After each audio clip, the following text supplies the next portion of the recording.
I'm Anil Kumar. Welcome to my series on sketching graph of first derivatives from the curves given. In this series, I'm going to explain you with 10 examples how to do this sketching. In the very first one, we have straight lines. Now, in case of a straight line, we can always find the slope. It is constant in the interval from A to B, and then from B to C, and then from C to D. As you can see, the slope between A to B is negative as the line is coming down, and if you check any interval, so it falls by 2 units when it runs 1 unit to the right. So from A to B, we have a slope of negative 2, right? So we can write this as a graph shown here as negative 2. Important thing to note here is that at B we have a corner, so the slope is undefined. So two things which you gather from here is that constant slope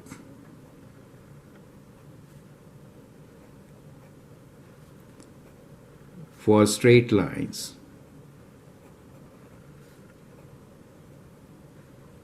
and second is undefined at corners. Now since it is undefined, we'll make a hole here, right? So this portion is not defined. Now at this end also we'll actually make a hole, since at the end we cannot really find a derivative. Derivative should be from both the sides, right? So at the end we normally say it is not defined. Slope for B to C is positive and it is positive 1.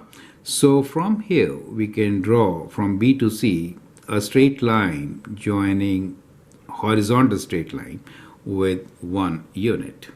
Is that clear to you? Again at C it is undefined, and then since it is a horizontal line, the slope is going to be 0. So it is along the x-axis, so that becomes the graph. Correct? So for a horizontal line, slope is 0. So horizontal line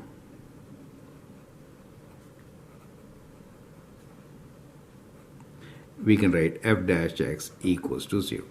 Is that clear to you? Right? Now let's look into the second example. So this is our example number 1. Now let's look into example number 2. We have a graph of a parabola. So in case of polynomials, f dash x, the derivative will be 1 degree lower for polynomials. Now that really helps, right? Now on the left side of this parabola, if you draw a tangent, then that is negative, right? On the right side, if you draw a tangent, it is positive. And here it is 0. Therefore, a slope for this particular parabola could be a line with a slope of 2, basically. X squared is 2x, as you know, right? So we could draw a straight line like this. So what you recall from here is that at the turning points, f dash is 0. So f dash x equals to 0 at turning points.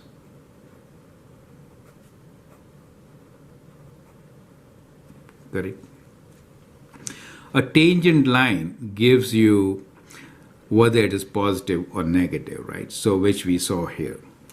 So let's move on and take example number 3 now.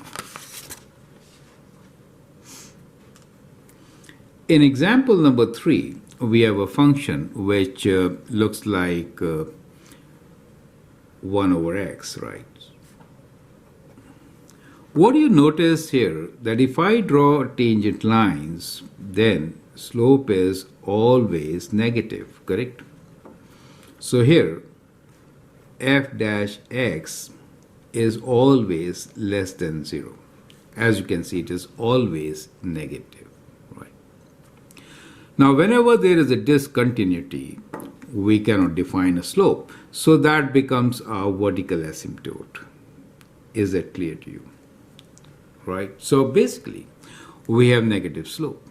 Now, if I look into the horizontal asymptotes, so that is also important to understand that f dash x will be approaching 0 for horizontal asymptotes.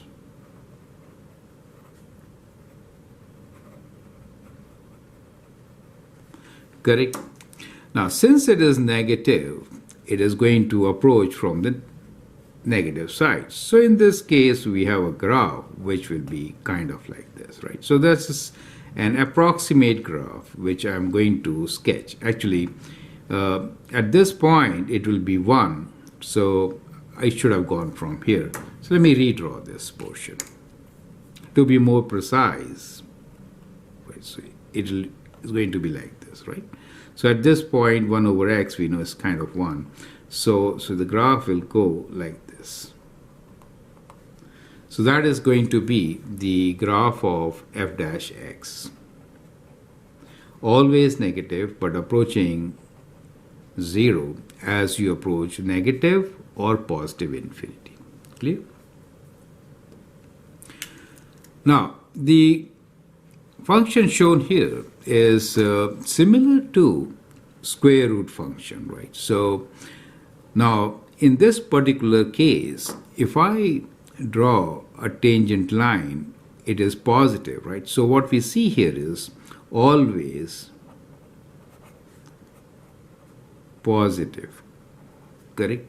But it is not defined at 0, correct? As we go higher up, it is decreasing. So slope is always positive and it is decreasing. So these are important characteristics. Somewhere in between it is going to be 1 also, right? So we could actually sketch this graph kind of like this. Right. So at this place, it is like approaching towards infinity, not being defined at the origin. Is that clear to you? So that is how we are going to sketch the graph for our example number 4, which looks more like a square root function, right? These drawings are not to the scale, but we need to understand the behavior. Now let's take the next one. This is example number 5 and 6.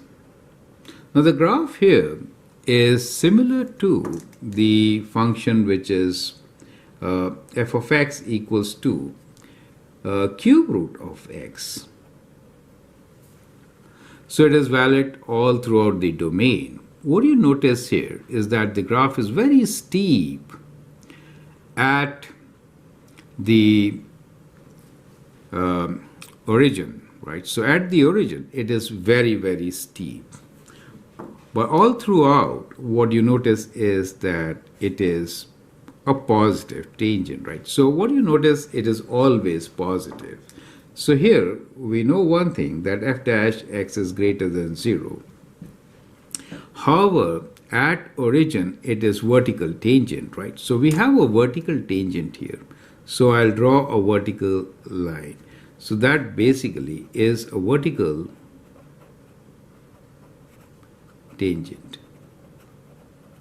So that means slope is not defined here, right? The graph, if you look into it, for the function, it is kind of like this. We do have a maximum value. It's like this. It's like vertical and then changing the shape. So as you can see here clearly, it is a vertical line. So that is the undefined slope, right? So this is undefined. And since it is all throughout positive, we'll have the graph on the upper half. And here it is approaching, as we go further ahead, it approaches 0, right? So the graph could be like this.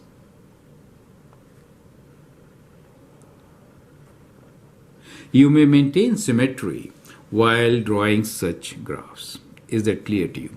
So that becomes the derivative of this particular function's graph, right? The next one here is more like a radical function to the power of 2 over 3 types. Now here what you notice is a cusp at x equals to minus 1, right? So at x equals to minus 1, we have a cusp. That means that we'll have a vertical tangent line at this point, right? So the derivative of this function will not be defined at x equals to minus 1. These two portions shown are concave down, right? So they are concave down. And you notice that in these portions, if I draw a tangent line, it is negative, correct? And here on this side, it is positive slope, right? So that means the graph of this function will look like kind of like this, right? And on this side, it is coming from higher towards the negative. Is that clear to you? So it is always positive, and end behavior is kind of important to understand. So as the function f of x is approaching positive or negative infinity, the derivative is approaching 0, right? It may be approaching from positive or negative, as the case you can see very clearly, right? So that becomes the end behavior. So you have seen that at the cusp, the derivative is not defined. And when the graph is approaching a value, the derivative is approaching 0. Now let's take example number 7 and 8. In example 7, I have taken again a polynomial of degree 4. So it looks like a degree 4 polynomial, so we are expecting a cubic function. However, the important things which we are going to discuss here are 1. Turning points. So when you look at the turning points, so in case of turning points, the derivative is equal to 0. So these are your turning points, right? So we have a 0 here, we have a 0 here, and a turning point, a 0 there. So we get 3 zeros for this particular graph. Next thing which we are looking for is point of inflection.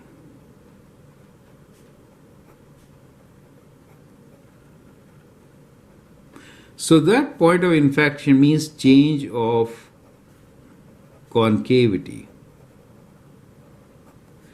So whenever there is a change of concavity, in that case the derivative will have a maximum or a minimum. So we have 2 points. So it is concave down, and at this point we have a change of concavity. Similarly, here also when it goes up and down, we have a change in concavity.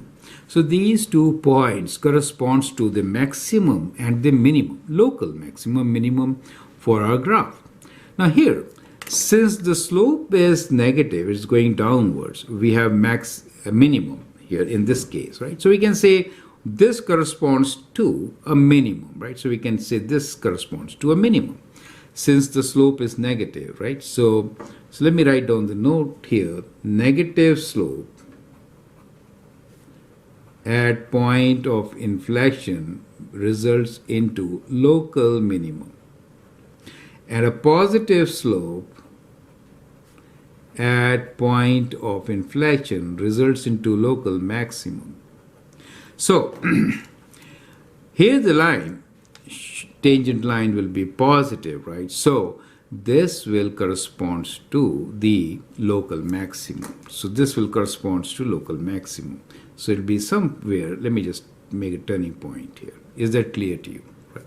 So now we have our zeros and the maximum minimum, and we can draw a function which is very similar to a cubic function to end the graph for the right. So a smooth curve shown like this will be the derivative of this function. Clear? Now you can apply these skills to sketch the derivative of question number 8. Now let's again analyze question number 8. We have this turning point, that means zeros, right? Again a zero here, so we have 4 zeros. We have a cusp, that means we have a vertical asymptote at this point, right? So in this case, f dash x equals to undefined at cusp, which is at x equals to 0, correct? You know the zeros have been pointed out. Now let's look for point of inflections. So what are the points of inflection? So the point of inflections are, this is one of them, there's another point of inflection. So these 2 points of inflections will give us maximum and minimum value. Since here we have a positive slope that corresponds to the maximum. So let me just say that this is a maximum. Is that okay? There the slope is negative, so that is going to give us a minimum. So let's say the minimum here is this. Is that clear to you? So point of inflection gives rise to maximum and minimum, right? Depending on whether the slope is positive or negative. Slope is positive means maximum, slope is negative means minimum. Okay. So we have our zeros, we have positive and negative. We also know that this is undefined. Now, let's start from left to right. So on the left side, we do have a negative slope and it's increasing all the way, right? So that means we will go through the zero, come towards the vertical asymptotes, right? Then again, this is a zero. So those 2 points are very steep and with a maximum in between. So we could actually sketch this graph with this maximum kind of like this.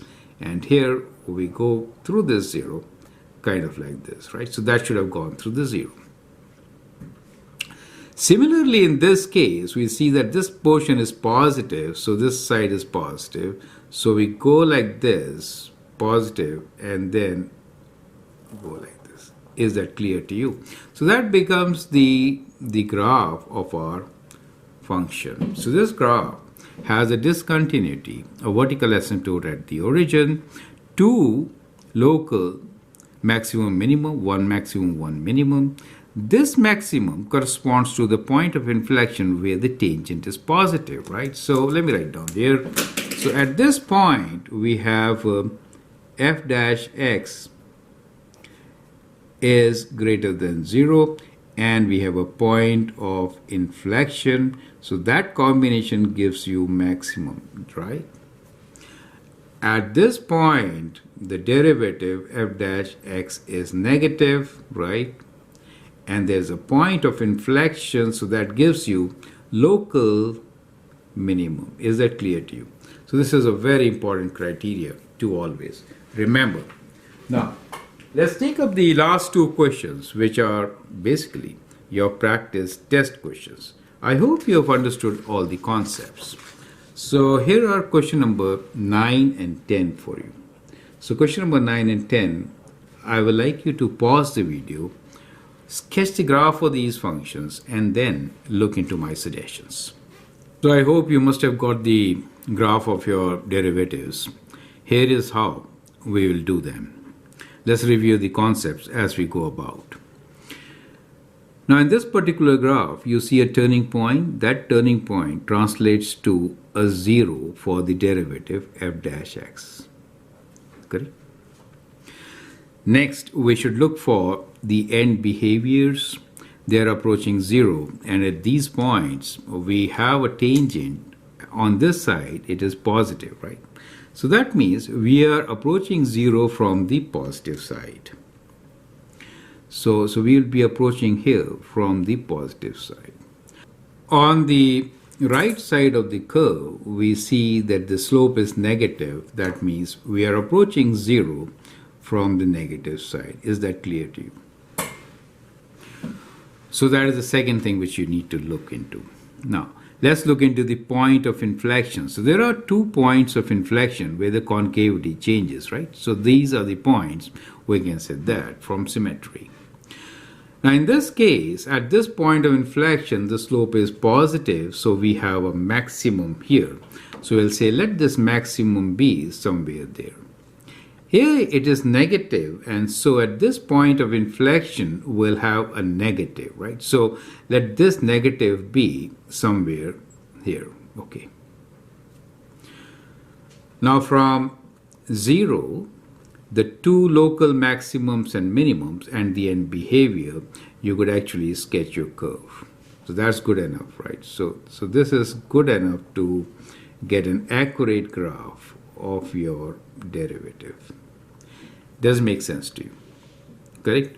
So that is how you're going to do. So first get the 0, and then you need to look for a point of inflection, and you need to look for end behavior.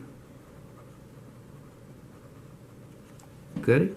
So whenever there's a smooth curve, these are critical things. The second one here has two things very important to understand. One is the cusp. Now, a cusp translates to vertical asymptote, right? For the derivative. So we notice as we go about, this should result into a vertical asymptote for the derivative of the function. Right? Now look into the turning point, which corresponds to the 0, right? So the turning point corresponds to 0. Right? Now in this particular case, you see the tangents particularly. The end behavior, let's look into this end behavior. It is approaching 0, the tangent is positive, so it is approaching from the positive side. So this part of the graph will be kind of like this. Clear? So we looked into horizontal asymptote, right?